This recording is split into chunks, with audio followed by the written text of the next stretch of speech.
தைப்பூசம் 2026 எப்போது? முருகப்பெருமானின் அருளை பெறுவதற்குரிய மிக முக்கியமான விரத நாட்களில் ஒன்று தைப்பூசம். தை மாதத்தில் வரும் இந்த நாளில் விரதமிருந்து வழிபட்டால் முருகப்பெருமானின் அருள் கிடைக்கும். குறிப்பாக இந்த நாளில் வேல் வழிபாடு செய்வது மிகவும் விசேஷமானதாகும். தைப்பூச திருநாள் ஏன் இத்தனை சிறப்புமிக்கதாக கருதப்படுகிறது? இந்த நாளில் விரதமிருந்தால் என்னென்ன பலன்கள் கிடைக்கும் என்பதை தெரிந்து கொள்ளலாம். முருகப்பெருமானுக்குரிய மிக முக்கியமான வழிபாட்டு தினங்களில் ஒன்று தைப்பூசம். தை மாதத்தில் வரும் பூசம் நட்சத்திரமும் பௌர்ணமியும் இணைந்து வரும் நாளை தைப்பூச திருநாளாக கொண்டாடுகிறோம். இது தீமையை நன்மை வெற்றி கொண்ட நாளாக கொண்டாடப்படுகிறது. உலகம் முழுவதிலும் உள்ள முருக பக்தர்கள் இந்த நாளில் விரதமிருந்து பக்தியுடன் தங்களின் வேண்டுதலை நிறைவேற்றுவது வழக்கம். இந்தியா மட்டுமின்றி மலேசியா, சிங்கப்பூர், இலங்கை, அமெரிக்கா, கனடா உள்ளிட்ட பல நாடுகளிலும் உள்ள முருக பக்தர்கள் இந்த நாளில் விழா எடுத்துக் கொண்டாடுவது உண்டு. புராண கதைகளின்படி முருகப்பெருமான் தேவர்களின் சேனாதிபதியாக கருதப்படுகிறார். சூரபத்மனை வதம் செய்வதற்காக அன்னை பார்வதியிடமிருந்து முருகப்பெருமான் வேல் வாங்கிய தினமாக தைப்பூச திருநாள் குறிப்பிடப்படுகிறது. முருகப்பெருமானின் திருக்கையிலிருக்கும் வேல் ஞானத்தின் வடிவமாக கருதப்படுகிறது. இது பிரம்ம ஞானத்தின் அடையாளமாகவும் சொல்லப்படுகிறது. உலகத்தை தீய சக்திகளிடமிருந்து காத்து அனைவருக்கும் நன்மைகளை வழங்குவதற்காக பார்வதி தேவி வேல் என்னும் ஆயுதத்தை முருகப்பெருமானுக்கு அளித்ததாக சொல்லப்படுகிறது.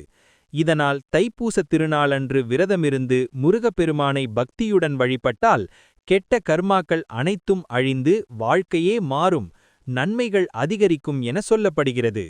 தைப்பூசத்தில் முருகனின் அருளை பெற வேண்டும் என்பதற்காக சிலர் 48 நாட்களும் சிலர் 1 மாதமும் விரதமும் இருப்பது உண்டு.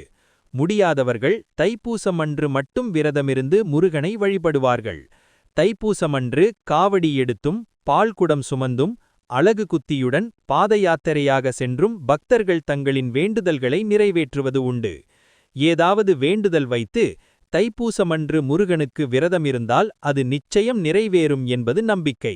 அப்படி வேண்டுதல் நிறைவேறியவர்கள் முருகனுக்கு பால்குடம் ஏந்தி சென்று அந்த பாலால் அபிஷேகம் செய்து வழிபடுவார்கள்.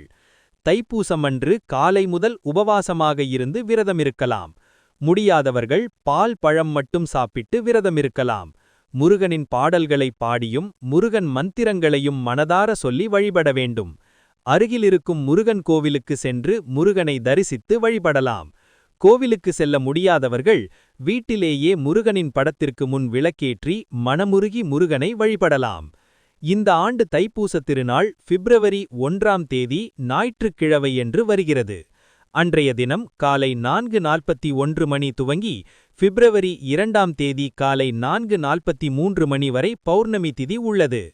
அதேபோல் பிப்ரவரி 1ஆம் தேதியன்று அதிகாலை 1:54 மணிக்கு துவங்கி பிப்ரவரி 2ஆம் தேதி காலை 1:01 மணி வரை பூசம் நட்சத்திரம் உள்ளது. இதனால் பிப்ரவரி 1ஆம் தேதியன்றே அதிகாலையிலேயே எழுந்து குளித்துவிட்டு பக்தர்கள் விரதத்தை துவங்கிவிட வேண்டும். தைப்பூசமன்று விரதமிருந்து வழிபட்டால் தீராத பகை, துன்பம் ஆகியவற்றிலிருந்து விடுபடலாம். உறவுகளுக்குள்ளிருந்த பகை மாறி ஒற்றுமை ஏற்படும். தீமைகளிலிருந்து விடுபடலாம். முருகப்பெருமானின் அருளும் பாதுகாப்பும் எப்போதும் கிடைக்கும்.